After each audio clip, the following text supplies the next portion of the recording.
Welcome to your Monday edition of Fantasy Football Today, everybody. Thank you so much for watching. We do appreciate you, your YouTube audience. You're awesome. You're loyal. We love it. Keep the comments coming and make sure you hit that subscribe button. And I'll stop rambling. Now it's time for Fantasy Football Today. Coming up on the show, recapping Tennessee's 28-16 win over the Rams. No, there are no fab refunds for those of you who spent a lot on Adrian Peterson, though you did get a touchdown. That's good news. I'm going to tell you about a running back that has a stud running back, I should say. Maybe the best running back, who has maybe the worst possible schedule for the fantasy playoffs, weeks 15, 16, 17. Does it matter? And we've got buy low, sell high. We'll talk about the Eagles offense. We'll talk about Mike Williams. We got a ton of injury updates. Good news for James Robinson, Russell Wilson, etc. Chris Towers, good afternoon. What's up? Not much, Adam. What's up with you? No, nothing. Ho-hum Monday. Yeah, that's good. Yeah, productive. Let's go to Tennessee 28, Los Angeles 16. So we'll get Jacob Gibbs on a little bit later. I know you guys have a lot of buy lows and sell highs to talk about. So I'm looking forward to hearing about that as we're approaching the trade deadline. In a few of my leagues, it's this week. I think it should be more like Thanksgiving, especially with the longer season. But we still have a few more weeks to make trades. I just realized it passed in one of the leagues where I'm the commissioner. I guess I never updated it for the longer season, and I should probably just extend that, right? As long as everyone else is okay with it, I don't see why they wouldn't be. Yeah, yeah. Oh, wait, no. It's the 28th. Someone lied to me. Someone lied. 20th? Yeah, you're good. That's when it should be, right around then. So Stafford rolled his ankle late in the game. Hopefully he's fine. Didn't see anything about that. Tyler Higbee, almost touchdown. Robert Woods, almost touchdown. But give me your major takeaways as the Titans get a really impressive win over the Rams with, gosh, I don't even remember how many total yards they have. Do you? It was like 190 something? I think they got over 200. All right, I'll check on that. Yeah, I think the big takeaway for this one is, boy, they're really going to they're going to need their defense to play as well as it did yesterday to have a chance if this is what the offense is going to look like without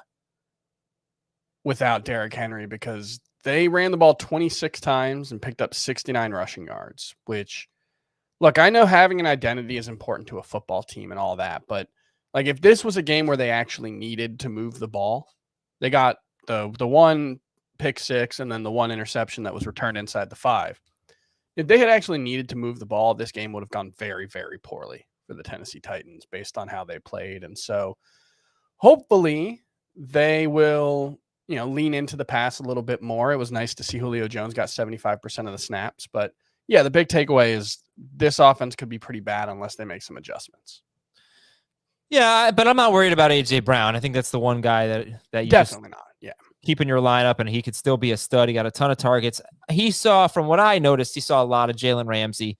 Ramsey doesn't exactly shadow players, but he plays a lot of left cornerback, and that's where AJ Brown was lining up a lot. So, a bad game for him, but still great involvement. 4 of the last 5 games, I think he's had 9 or more 11 targets. Like, this is the thing to keep in mind with wide receivers in general, is that production comes and goes, especially like with running backs, production is really strongly tied to opportunity. With wide receivers, opportunity is the baseline, but then there's a lot of fluctuation because it's more difficult to complete a pass than it is to hand the ball off, Yeah. So yeah, it's 9 or more targets in 4 straight games. So forget about AJ Brown. He's good. Julio Jones, I don't know if that was encouraging or not. And I think it's encouraging that he stayed healthy, that he played 75% of the snaps and didn't leave the game. That's where we are with Julio Jones right now. Right. And yeah, I still believe as long as he's healthy, he's going to break out eventually. And hopefully when if and when the Titans stop running Adrian Peterson into the back of his offensive lineman, they will, throw a little bit more. Well, right. And I'm trying to, they had 194 total yards. You mentioned the pick 6, the interception inside the 5-yard line. I just want to see how many plays they ran, because I think they ran a very, very low amount of plays for a team that came into the game with the second most plays in football. 54. Yeah. That's 56. Sorry. Very, very low amount of plays. Yes. So, normally I think you'll see more pass attempts, but you are seeing with Tannehill after he came out, look, here's pass attempts in 9 games, 35, 40, 27, 49. You get 35 or more in 3 of the first 4 games of the year. Start to think, hey, look, they got Julio Jones. They throw into Derrick Henry a little bit. Maybe their defense was playing awful, which has turned around. Right, yeah. And now 22, 29, 27, 33, 27 in his last 5 games. So that's that's obviously not a lot of pass attempts. And this was a weird game because they just ran so few plays, and they're not going to be able to run the ball as efficiently. That's the key here. So we'll see what happens with Julio Jones, but I wouldn't cut him. I know people might be asking that, not dropping him. Who's the best running back going forward? Deontay Foreman, I think, was the only one who showed a little bit of juice. I mean, Peterson, I thought looked really bad, but also tough matchup and an even tougher one in week 10 with the Saints. But who's the best Titans running back going forward?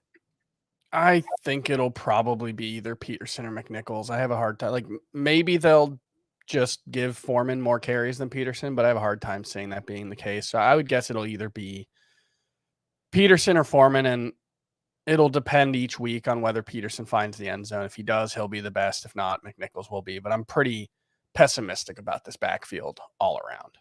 And any takeaways from the Rams side of the ball? One thing I did want to note was, Robert Woods. It was nice to see him get 10 targets, I believe, in this one. Yeah. 7 catches, 98 yards on 10 targets. Yeah, led the team in receiving. He's been so up and down this season. I mean, like last week he had 2 touchdowns, but he only had 55 yards total, including 33 in the passing game, I believe. So it was nice to see him have a big game. And then Darrell Henderson left with an ankle injury in this one. He was able to return, but we'll see, whether that's an issue moving forward. But that explains why he only had 11 carries when he's been someone who, typically has been really dominating the work. But I just keep wondering if at some point they're going to have to limit Darrell Henderson's workload. They've used him. I mean, when the games that he's been healthy and hasn't left with injury, he's basically been right there with anyone south of Najee Harris in terms of snap share. He's been right around 80%. He's at 60% in the last 2 weeks. And I wonder if that's going to be a feature moving forward. Yeah. Well, you had Michelle on the field for the last possession. Michelle had 7 carries. He had 4 of them on the final possession of the game, plus the receiving touchdown. It was a perfect way to end one of the terrible all-time NFL Sundays. Yeah, it was Sony Michel catching a touchdown at the end of the day. It was just a kind of a boring. I mean, I hate to put down fantasy football, but it just was a boring ho-hum. That's the second time I said ho-hum today, but it wasn't even ho-hum. It was boring, uneventful, and nothing, and not that much changed in fantasy this week. And I think maybe it says something about the quality of my leagues that I had one of my best weeks of the season, went either 10-4 or 11-3 in my 14 leagues. Well, good job. Congratulations. Well, no, it makes me a little concerned. All the good offenses were terrible this week, and my teams were great. Van Jefferson's interesting. He's 57% rostered. He had 7 targets, so now he has 5 games this year and 3 overall with 6 to 7 targets. If you get 6 to 7 targets in this offense, you could do something with it. In those 5 games with 6 to 7 targets, he's had 3 good ones. No great ones really, but actually had 1 great one with 21 PPR fantasy points. But Jefferson is someone that you could plug in there and just as kind of a desperation number 3 receiver. And I don't think we need to spend much more time on this game. We'll talk more about buy lows and sell highs and stuff. It's weird how bad Tyler Higbee has been, given the role he has in the offense. He's actually got his lowest yards per target since 2017, despite obviously getting an upgrade at quarterback. It's been a disappointing season for him. His average depth of target is 4.9 yards, which is unbelievably low. So yeah, I don't know. He's kind of in that top 12 tight end conversation by default at this point, but even then, he is on pace for like 600 yards and 4 touchdowns. Like, he's on pace to basically be worse than the previous 2 seasons. Yeah, the thing though with Higbee is that he had a touchdown in this game. He had stepped out of bounds before making the catch, just barely. It was a really lengthy review. And if you're going to go with a touchdown or bust tight end, you might as well go with one on a team that throws a ton of touchdowns and a guy is he leading all tight ends I think he might be leading all tight ends in red zone and green zone targets. That's wild. I mean, he's among the leaders Yeah. in the NFL. So let me see. I actually have the page right here. Cup 1, so green zone targets inside the 10. Cup, Pittman, Cobb, Robert Woods, Tyler Higbee. The Rams have 3 players in the top 5 in green zone targets. Cup, Woods, and Higbee. And the only others who aren't Rams are Michael Pittman and Randall Cobb. Wow. So that's wild. But yeah, he is what he is. He's not going to get you a ton of yards. Yep. Okay. Let's go on to the news and notes. And also our CBSSports.com Fantasy Football Today newsletter. Go to CBSSports.com/newsletters. Subscribe to the FFT newsletter from Chris Towers to your inbox every day, 8 a week. Great stuff. Trade. I've heard good things. It's very good. It's really helpful. And, you get some of Dave's content, Jamie's content, Heath's content. You get Chris's rankings. It's a great tool, and it's free. So CBSSports.com/newsletters. David Montgomery is expected to be activated tonight against the Steelers. If you have both Bears running backs, who are you starting? Montgomery, I think. I do worry that, if Damian Williams wasn't injured, would David Montgomery be coming off, and maybe he's just a backup? But I would think if he's healthy enough to play, they're going to use him as their number 1 running back. Ezekiel Elliott, so he has this knee issue that he's been dealing with for a few weeks now, and the last 2 games haven't really been very good for him. This is probably not one of those things you're ever going to do anything with because you're not going to sit him, but yeah, you should know. Yeah, and this was a bruised knee. I didn't know that it was related to the previous issue. But yeah, I think if he's healthy, he's fine. And this was a weird game for Dallas's offense because they really didn't do anything for the first 3 quarters. They had 120 yards of offense in the first 3 quarters, or something like that. No Tyron Smith. I don't know. I'm not sure if that was why, but they pass without him. No Tyron Smith. Dak Prescott maybe not 100%. CeeDee Lamb maybe not 100%. Amari Cooper maybe not 100%. Ezekiel Elliott maybe not 100%. I think they're not 100%. He admitted it himself. Yeah. He said Zeke said something I've been dealing with the past couple of weeks. Yeah, I think that's a good excuse. I feel like for why their offense wasn't great. Just hopefully it stops being an issue. Trevor Lawrence sprained his ankle. He was able to come back, but we can't call him 100% for this week at the Colts. Nope. Josh Jacobs, Kenyon Drake, they're dinged up. Haven't seen anything on them. They're probably fine. But the ones we're keeping an eye on this week are Zach Moss with a concussion, Ramondre Stevenson, and Damian Harris. Yeah, and they then both left with head injuries. Chase Edmonds is going to probably go on IR. He has a high ankle sprain. Yep. So it's all James Conner for Carolina, who's been very good against running backs, but still. The matchups don't even matter, right? Carolina, Seattle, then a bye, then Chicago. What he showed as a pass catcher was really impressive. I thought that's the key because he'll get the carries, he'll get the goal line work. We know that, but if he's also going to be targeted 5 times a game like Chase Edmonds mostly was, then that could make James Conner a top 15 back at the worst. Kyler Murray uncertain for this week, but Russell Wilson is coming back this week at Green Bay. Woo! Hopefully to face off against Aaron Rodgers, who's eligible to come back Saturday. And if he does come back Saturday, if he does clear the protocol, he will play. Matt LaFleur doesn't care when he comes back. If he's cleared, he'll play. Antonio Brown and Rob Gronkowski uncertain. I wouldn't count on Antonio Brown. He's still in a walking boot. Yeah. Will Fuller out. Preston Williams going to play this week, Thursday against Baltimore. We don't know about Tua yet. We don't know about Sam Darnold. Matt Rule not committing to Sam Darnold. He's got a shoulder injury too. Yeah, he went for an MRI, I believe, on the shoulder. I think he said if he's healthy, he's not committing to him, something like that. Yep. Tyrod Taylor is going to start for Houston. They're going into a bye, but he's their starter. T.Y. Hilton still in the concussion protocol. Mentioned this yesterday, but 2 offensive line injuries for the Broncos, who were already playing without their left tackle, and they still ran all over the Cowboys. They lost their right tackle and a guard yesterday. Patrick Surtain has a sprained knee, so that's not a long-term injury. We'll see if he can make it back for the Eagles. The Broncos have a Week 10 bye.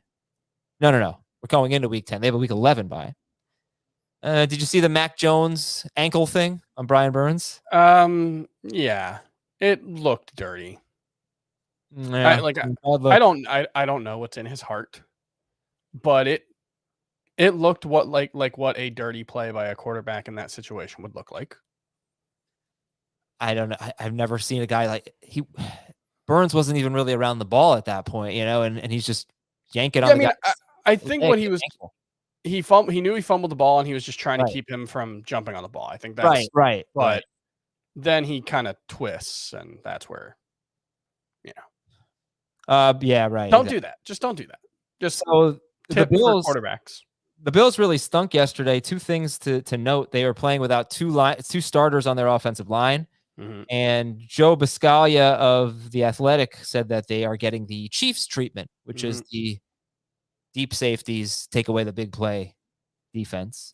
It's so weird that because there was the Saints game against Aaron Rodgers where he really struggled with that same defensive look. The Saints mostly played a cover 2 defense. It's really weird that is this really how you slow down the best quarterbacks in the NFL? Is you just play a defense that's been around for 30 years that isn't particularly complicated. Well, that's what I was saying. Strange. It's this is not the first time that teams try to do this to the Chiefs. I'm pretty sure they faced the most 2 high safeties in the NFL last year. It's just working now. Yeah. And Patrick Mahomes just isn't playing well. Josh Allen just didn't play well yesterday. He wasn't good. That's the long and short of it, is that Josh Allen hasn't been as good as he was last season. That's not a knock on Josh Allen. He nearly won MVP or was a very strong candidate. And, if he's the 5th best quarterback in the NFL or whatever, instead of the 2nd or whatever he was last season, that offense is going to be a little worse. Mahomes has to play better. Allen has to play better than he did. But given their track records, I have to believe they will.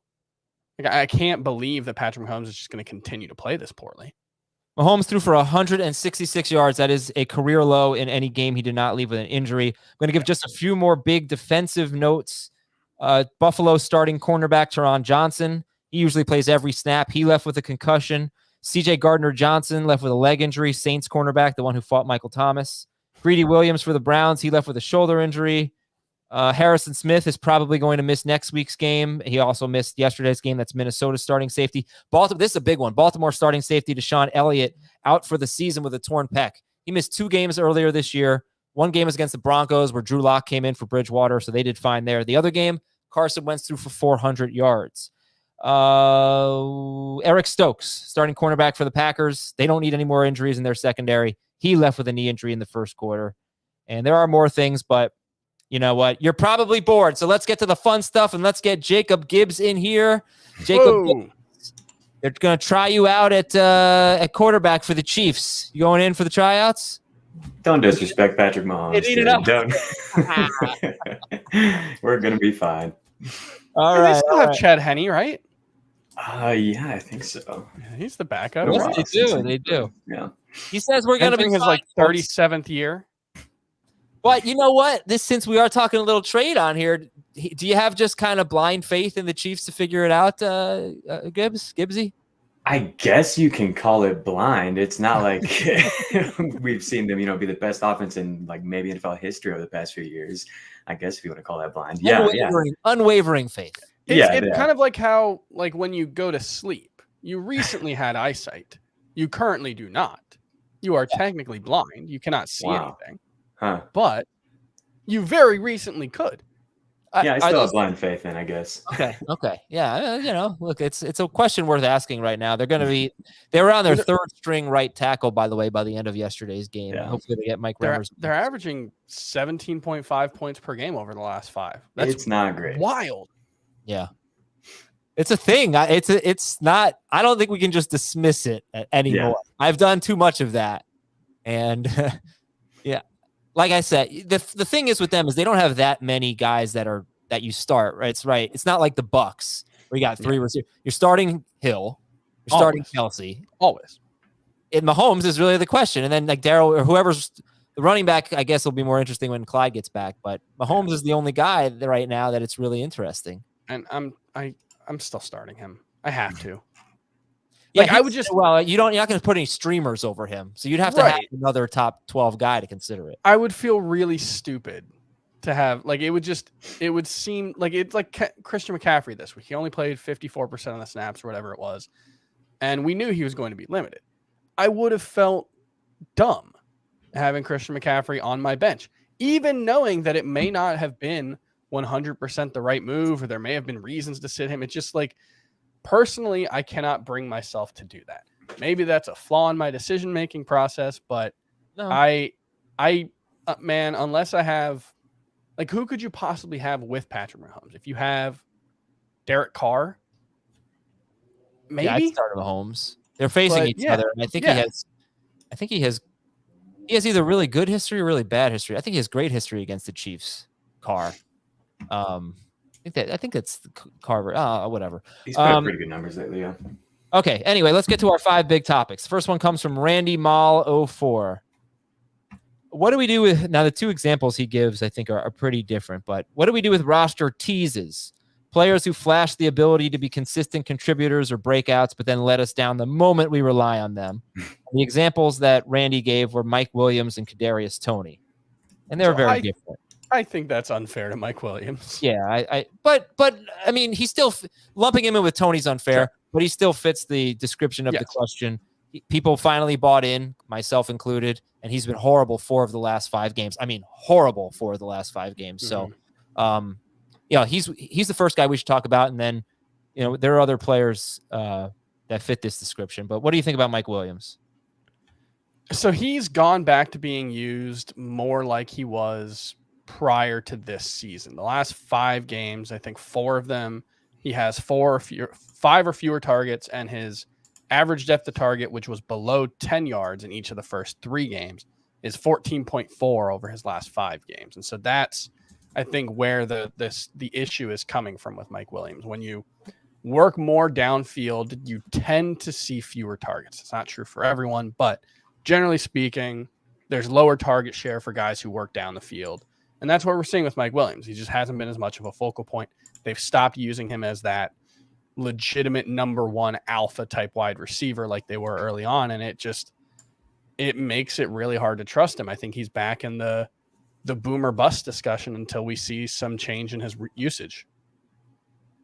And he's had a really tough schedule too. If you look at the 4 games that he's struggled, and the Raiders and the Eagles, who are top 5 against wide receivers, the Patriots, who locked down number 1s, and the Ravens. So that's been a factor too. And he's been dealing with a knee injury throughout this whole process. He's been limited in practice at times. Did he miss 1 game? No. He didn't miss 1 game, but he was doubtful or questionable and didn't practice most of that week. So I think that's partially a problem for him as well. Yeah, I said that. I know you weren't on it. I said that on yesterday's show because Charles Davis, the broadcaster, actually mentioned it, that he's been playing with a knee injury. They haven't really talked about it much. Who else?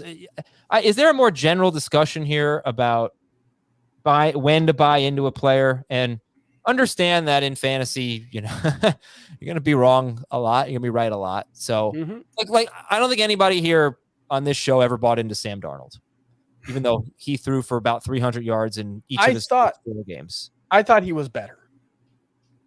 I thought he wouldn't be a disaster. Yeah. No, I saw a great tweet someone sent me with it was like Scooby-Doo, and they apprehended, and it was Adam Gase. Yeah. And then they pulled Adam Gase's mask off, and it was Sam Darnold.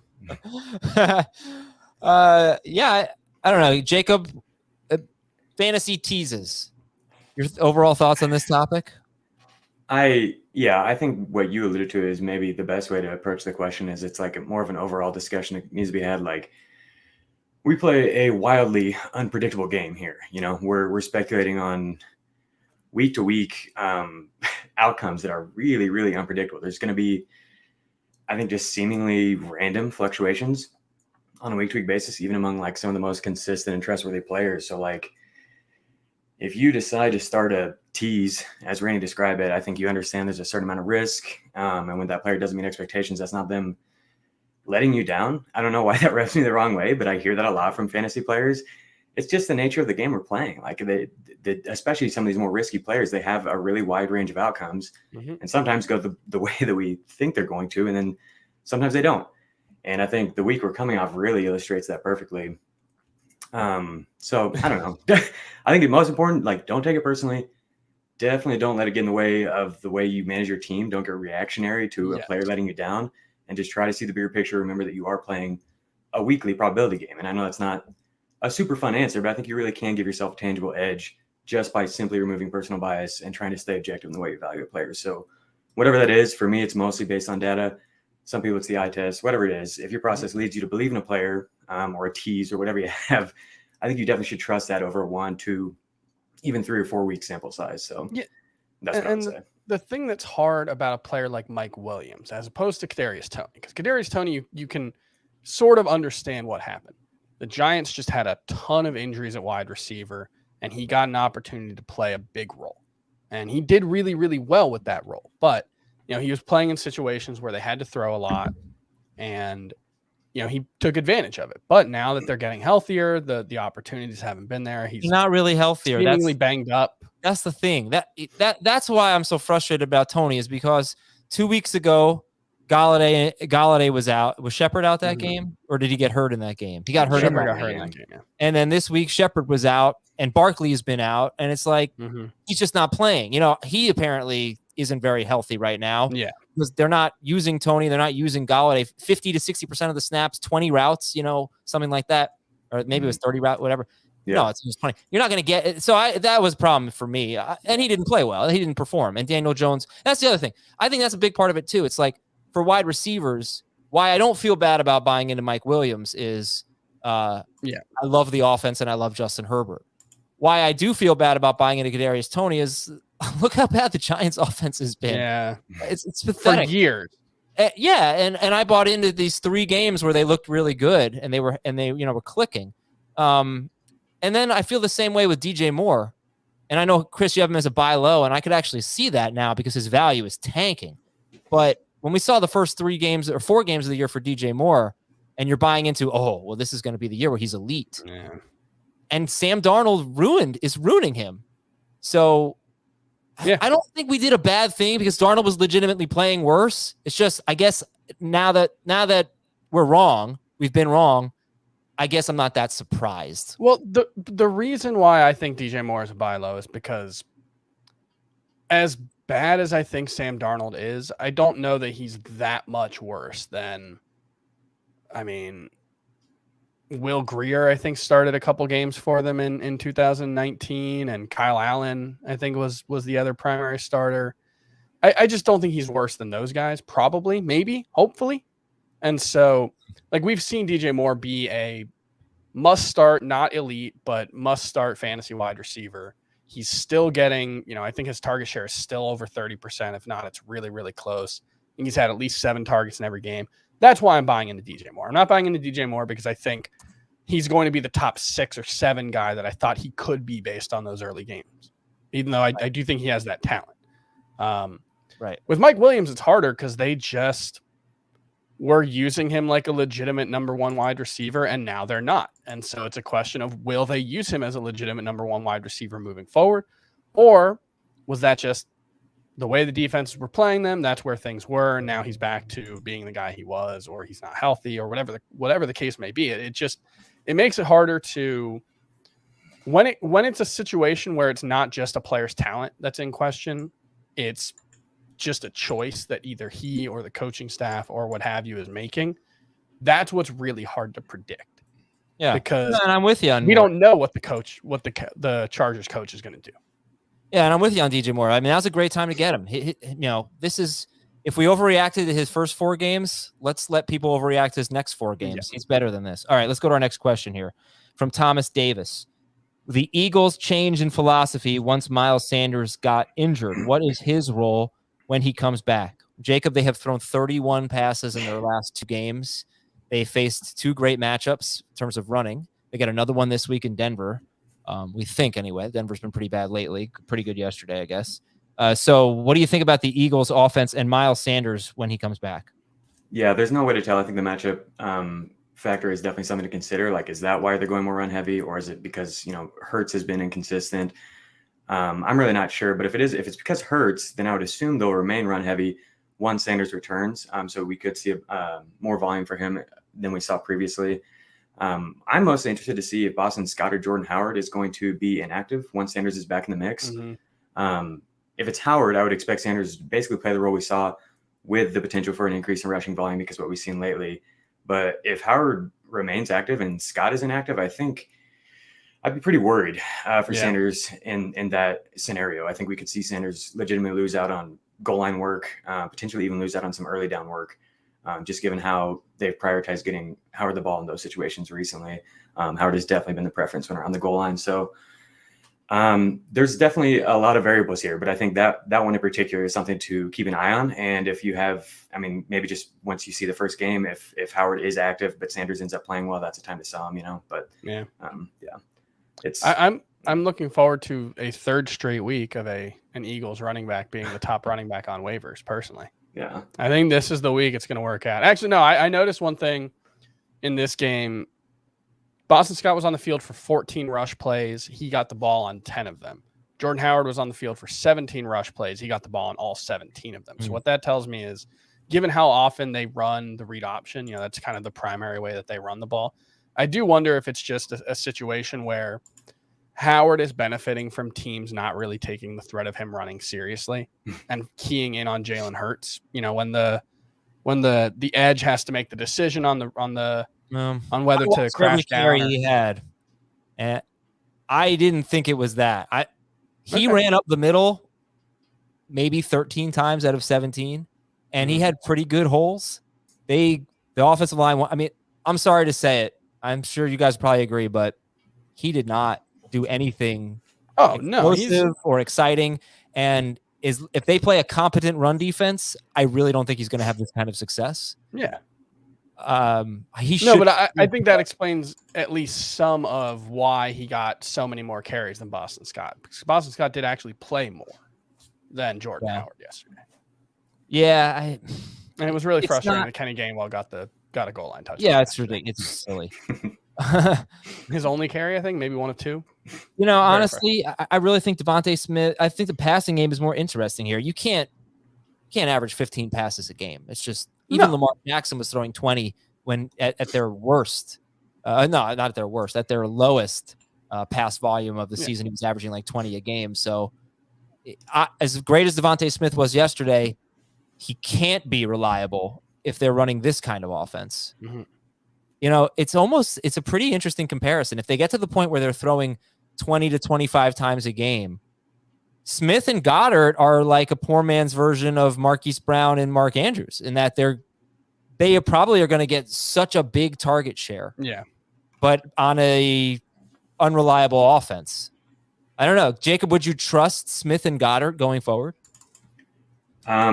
I don't know about trust. I'm sort of excited for both of them. Like you were just talking about, the volume is super concentrated on those two right now since the Zach Ertz trade. And I think in 2 weeks, we're really going to have an answer to like what is going on with Philly's approach in terms of their pass to run ratio. Because like if they keep running at this rate against the Saints, then like it's legit. This is what they're doing. Like nobody does that against the Saints. So one of the league's clearest pass funnel defenses. But yeah, I mean, Dallas Goedert has a freaking 40% target share of the last 2 games.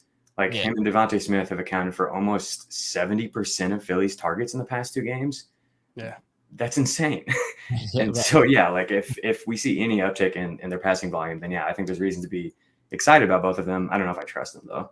And that's the kind of thing that happens when teams throw the ball less. You tend to see fewer on high volume passing offenses. You tend to see fewer really high target share players because the ball tends to get spread around a little more. But yeah, like they're not going to keep running it this much because I think they've run the ball in like 35% of their play or thrown the ball 35% of the time over the last 2 weeks. And like, I think the Titans at their lowest over the last couple of seasons, it was like 46% of their plays were pass plays. So there's going to be more passing volume moving forward. And I do think Goddard, I definitely trust. Partially that's because he's a tight end who doesn't stink. And so he's a must-start tight end. And yeah, I want to talk a little bit more about him in a bit. Another problem is Jalen Hurts missed Goddard on a big play. Could have been a 45-yard touchdown, maybe more like a 35-yard catch. Depends if the safety makes a tackle. And he missed Devontae Smith in the end zone. I thought it was kind of a difficult throw to make, but everyone seems to think he should have made it. But he's going to miss guys. It's just that's happening. That's not changing anytime soon. All right, let's take a quick break here. We got a couple more topics left, and it's just buy low, sell high. We'll tell you who we're looking at in trade when we come back on Fantasy Football Today.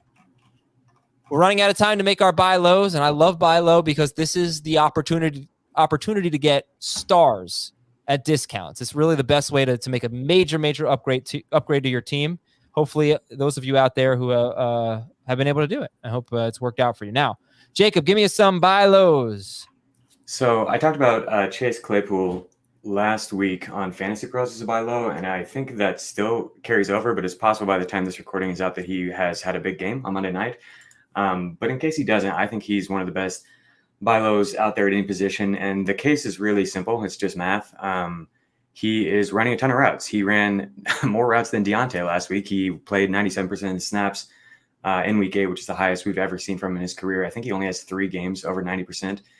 So this is really unusual for him, but I think it's something that could stick with Juju out. And so lots of routes plus a high target per route run rate equals lots of targets. And lots of targets for a player as efficient as Claypool should equal lots of fantasy points.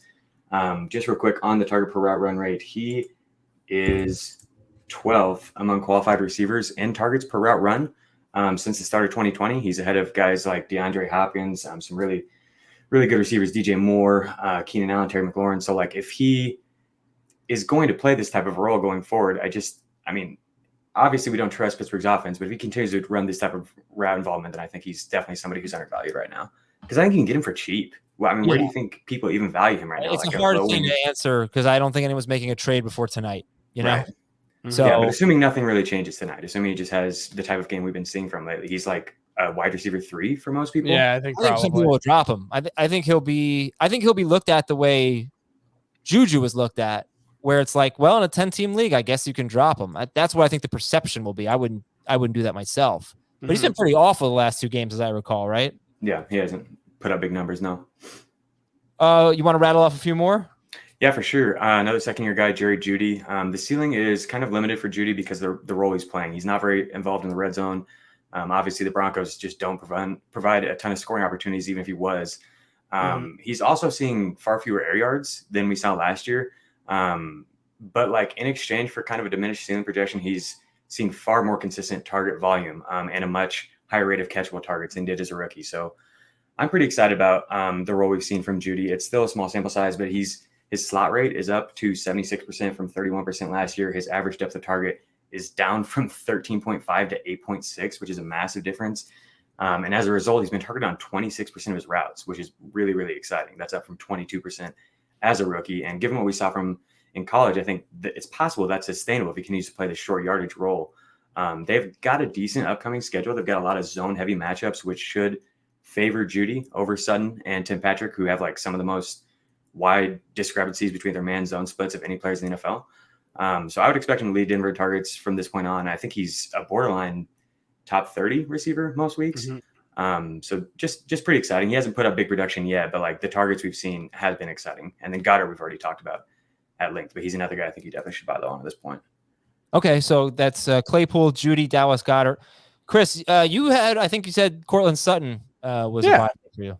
Yeah, mostly because he's coming off, the 2 worst games of his season. He has 6 targets over the last 2 games. I think he has 3 catches. And I think he'll be more involved in the offense than he has been. I don't think Jerry Jeudy coming back has completely cost him his role in the offense. He's still running a high percentage of the routes. He's still playing a high percentage of the snaps. And so Cortland Sutton, I think one thing that you have to keep in mind with a player like Cortland Sutton, because he plays so much of a downfield role and his average depth of target really hasn't changed the last 2 weeks, is that there are going to be not just inconsistencies in terms of performance. Like there's going to be games where he catches 2 out of 5 targets, like we've seen with Mike Williams. There are also going to be games where he just isn't open down the field or the quarterback doesn't see him. Those are lower percentage plays across the board, and you make up for it with them being more valuable targets down the field. And so I think there are just going to be stretches where Cortland Sutton doesn't have big numbers and then, goes through stretches where he puts up big numbers. And I'm willing to buy low on him coming off, the trough. Would that be the right, the nadir, the whatever you would call that? Sure. Yeah. Nadir. Yeah. Philosophically, I personally avoid those types of players. And what we're seeing from Bridgewater in his last 3 games are his 3 lowest intended air yards per pass attempt games. He's not throwing the ball downfield nearly as much, and Sutton's been pretty bad the last 3 weeks. You're probably right that he will have some good games left, but I fear it's going to be one of those situations where he's on your bench for them. Or Well, maybe that's yeah. yours, since you trust those guys. Maybe Well, it's have to more look that at your like roster and say if you can I commit like- to starting him. I like to have a higher upside player like that as like my wide receiver 3 over. Like I would rather have Cortland Sutton than Hunter Renfrow, which I don't know if that's obvious at this point, but I feel would like not. I'd rather have Renfro. people I think like that's- Hunter Renfrow weirdly, and it's like No, all I right. think I think it's a philosophical thing because I get it. I prefer the safety.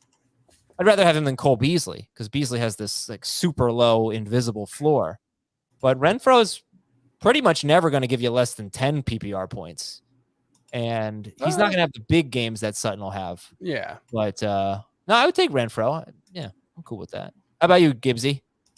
I have Sutton ranked higher rest of season than Renfro, but I think it is pretty close, and it depends on what you need. If you need more security or not. One thing on Sutton, I think if you're going to buy low, I would maybe wait until after this week because the Eagles like really suffocate deep passing. They have like the lowest opponent average depth of target. It's not very close. And so say he has another really bad game and then you've got the narrative like Judy's back, Sutton has completely disappeared. You might be able to get him for free. yeah. Just Only in his something bye. He might get dropped because they have a going bye. into the bye after that. Yeah, for sure. All right, Chris, that was only one. So why don't you give me a few more? Well, we talked about a couple of the guys already: Patrick Mahomes, DJ Moore, Aaron Jones. I feel like they're, I was on FFT earlier, and there was a lot of talk of, well, AJ Dillon's playing a bigger role, and maybe that's hurting Aaron Jones, and I think that's possible, but I think it's probably like the last couple of weeks have been weird. They played without Devontae Adams, and then they played without Aaron Rodgers. That offense just hasn't been as good, and I think Aaron Jones is someone that like you're never going to get huge volume from him. I guess when Devontae Adams was out, he did have 7 catches. But beyond that, usually he's not like a guy who you're expecting 300 touches from or 350 touches. He's a really efficient guy, and this offense will be better than it has been the last few weeks. So I'm willing to buy low on Aaron Jones if someone's not viewing him as a top 12 wide or running back anymore. Cool. All right, let's go to our. By the way, one of my buy lows was Dallas Goedert. I love David Montgomery's schedule after the bye, and I think he'll have a big finish. And I love, I wouldn't say I love. I want to get your thoughts on Clyde Edwards-Helaire, because if this trend continues where teams are really allowing the Chiefs to run, Chiefs running backs have had 21 to 22 24 or more, 22 to 24 carries by Chiefs running backs in 3 of their last 4 games. The one exception was the Kansas City game where they had 5 carries. It was just the worst game the Chiefs had played in forever. Titans game. My bad. Titans game. What did I say? The Kansas City game. Yeah. Which technically was. It was. Yeah. But they're running the ball a lot. And Darrell Williams is not a good running back. He's a plotter, basically. So I don't know. I mean, you got the same concerns about Edwards-Helaire that you had before. Does he catch enough passes? Does he get the goal line work? Yeah. But I do think he could be a pretty good running back, just running the ball efficiently. He's averaging 4.7 yards per carry as it is.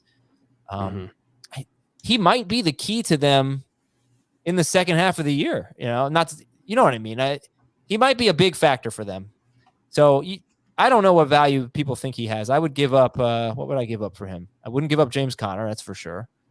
I would probably give up Myles Gaskin for him. I would definitely give up Myles Gaskin for him. We'll talk about Myles Gaskin in the next segment. Let's go. Sell high, Chris. You can lead it off. Myles Gaskin. Segue. Hey, he's just what I feared happening before the season with him was what's happened to Mike Davis so far, which was that the only thing he really had going for him was, well, look how much work he's going to get. He's guaranteed these touches because there's nobody else there, but nobody actually thought he was any good. And it turns out those touches weren't guaranteed because they found someone better, and that's not that hard to do at running back. I don't know if the Dolphins have anyone better than Myles Gaskin. They don't seem to think they do, but I think coming off a game where he got 20 carries, rushed for 34 yards, but scored a touchdown and had a pretty good fantasy game, I think that's a good opportunity to sell Myles Gaskin because the workload has been there the last 3 weeks. What happens if Malcolm Brown comes back? I think is he eligible to come back this week? Did he go on IR? I think he's eligible to come back next week. Yeah.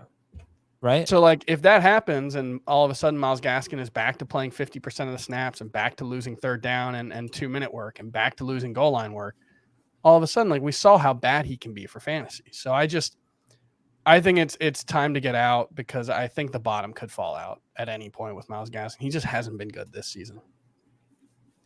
Yeah. Okay. Good. Like at anything. He's averaging 3.6 yards per carry and 4.1 yards per target. Those things can fluctuate a lot. And it's not just him, it's the offense around him. But right. Like this, he was an undrafted free agent, or he was a 7th round pick. Like, I think his time in Miami is done sooner than later, whether it's week 12 of this season or in the off season. Anyone else for you, Chris? Then we'll go to Jacob. Yeah, Jordan Howard feels like an obvious one. I would say both Hunters, Hunter Renfrow and Hunter Henry. Hunter Henry's just scoring touchdowns, and maybe that'll continue. They seem to like him in the red zone, but he's not doing anything else. They are not throwing to their tight ends. I don't think if Jonnu Smith misses a week, it's going to make Hunter Henry this must-start guy. I think he's a touchdown or bust guy. And Hunter Renfrow, I just feel like there's a perception that he's more valuable than he is. Like, it's fine to have a guy who can get 5 catches for 57 yards, but like he hasn't had more than 58 yards in all but 2 games this season. He hasn't had more than 57, I think, in the last 5. So I just like, cool. He's on pace for 95 catches and 950 yards and 4 touchdowns or 6 touchdowns, whatever it is, which is like, he might finish wide receiver 24, but I don't think he's a top 24 wide receiver. I think he's more like a high 30s or lower guy. So I would say Hunter Renfrow and Melvin Gordon. He's got 4 touchdowns over his last 3 games. He's played somewhat well, but I don't know. I just like, we know who he is, and coming off probably his best game of the season, I think it's a good opportunity to sell. All right, Jacob, who are you selling? So mine are all really good players, so I'm a little bit worried about it, but I think Alvin Kamara, Yes. if you can get top 3, top 5 running back value, then he's somebody you can consider selling. His share of the backfield touches just kind of continues to creep downward. Since Ingram has arrived, we also saw Taysom get a carry from inside the 5. That's something to watch out for going forward. It's just going to be annoying. And then if Taysom starts at quarterback, we've seen a pretty massive drop in targets per out run for Kamara in the games played with Taysom.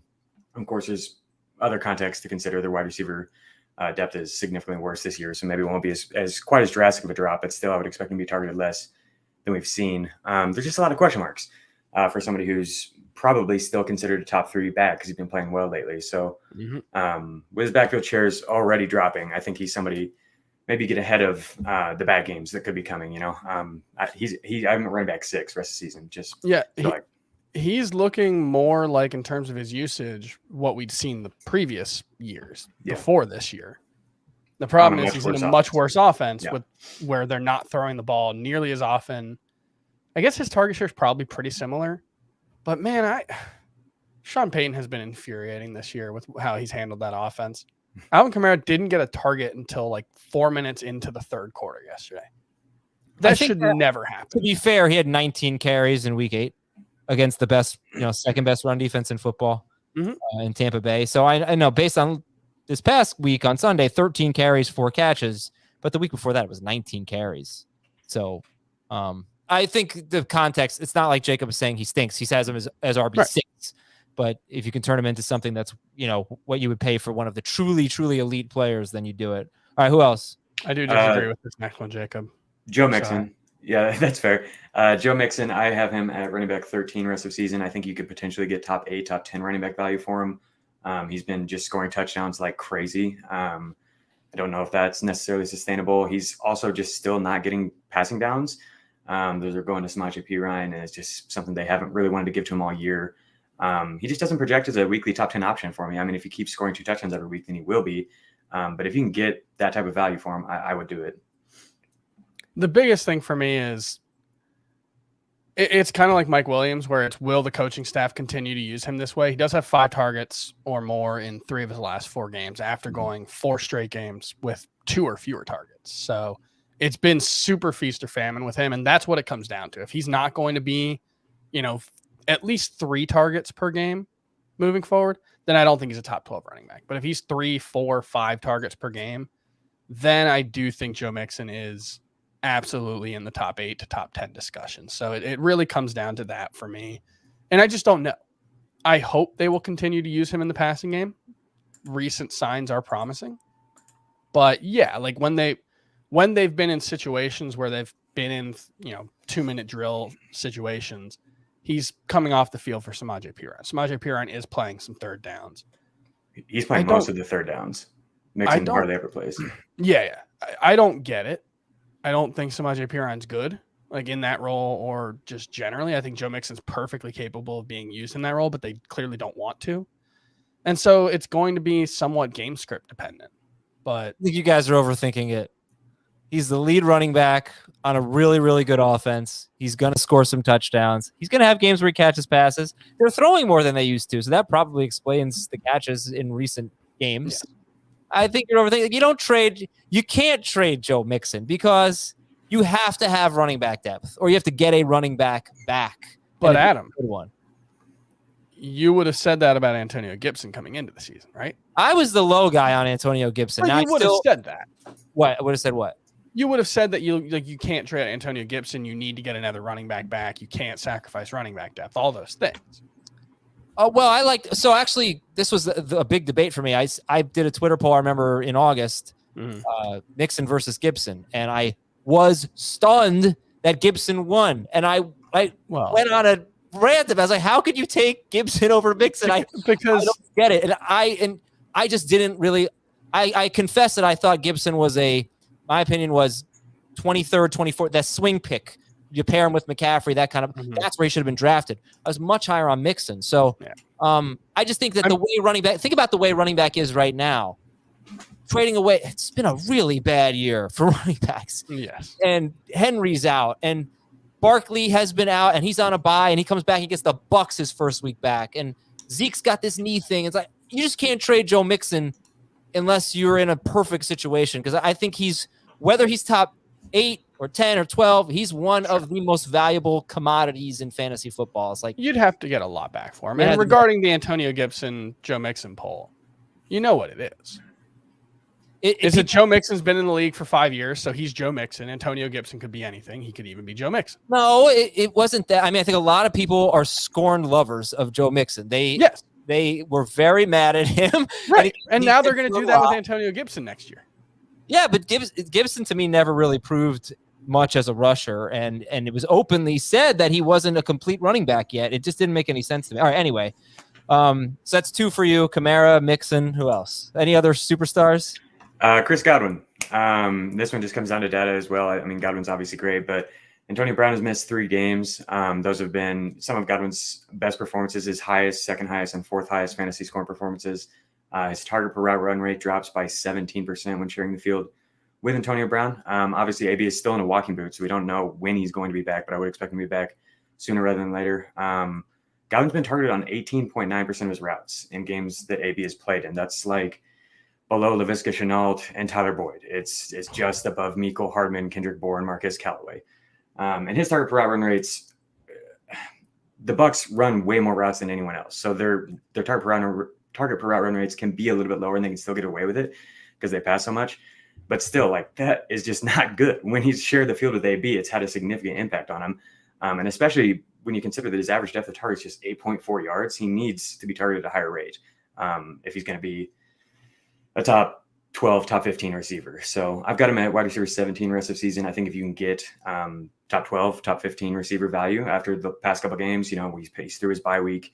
He's got some matchups coming up that are kind of exciting. So if you can sell him for that type of value, I think you do it. But obviously you don't want to just sell him blindly. I put Evans on my list for the same reason. And I look at Evans and he does have, what's his schedule? He's got New Orleans. He's got Buffalo and New Orleans later this year. So, he can kind of struggle sometimes against number 1 cornerbacks, the elite ones. But it's funny. Bruce Arians said that Mike Evans owned Marshawn Lattimore in week 8. Evans had, what did he have? Like 50 yards and a touchdown or something. And he never owns Marshawn Lattimore. He said that he was open a bunch, but Brady was just fixated on Chris Godwin. And that's why Evans didn't have a good game. But I brought it up going into the game. He's had 1 game against the Saints in the last 4.5 seasons now with more than 12 PPR fantasy points. But that's only 1 I wonder though if Tom Brady is a sell high in the sense that he's got the touchdown rate is outrageously high. He's amazing. I still think he's probably the number one quarterback, but I wish Lamar Jackson hadn't had such a good game because I think you trade Brady, you get Lamar Jackson and a useful piece, a really good, like it have to be like a Robert Woods or better.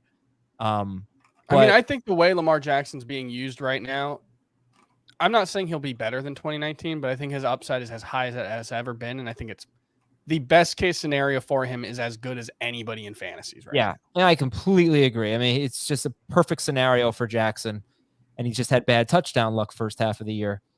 I don't want Brady to be Russell Wilson or Kyler Murray from last year or Russell Wilson the year before. I don't think he will be because of the nature of the Bucs. But the circumstances have been pretty good. I mean, just the amount of times that they've been at the 1 or the 2 yard line and he throws the ball to Evans in the end zone or something. Yeah.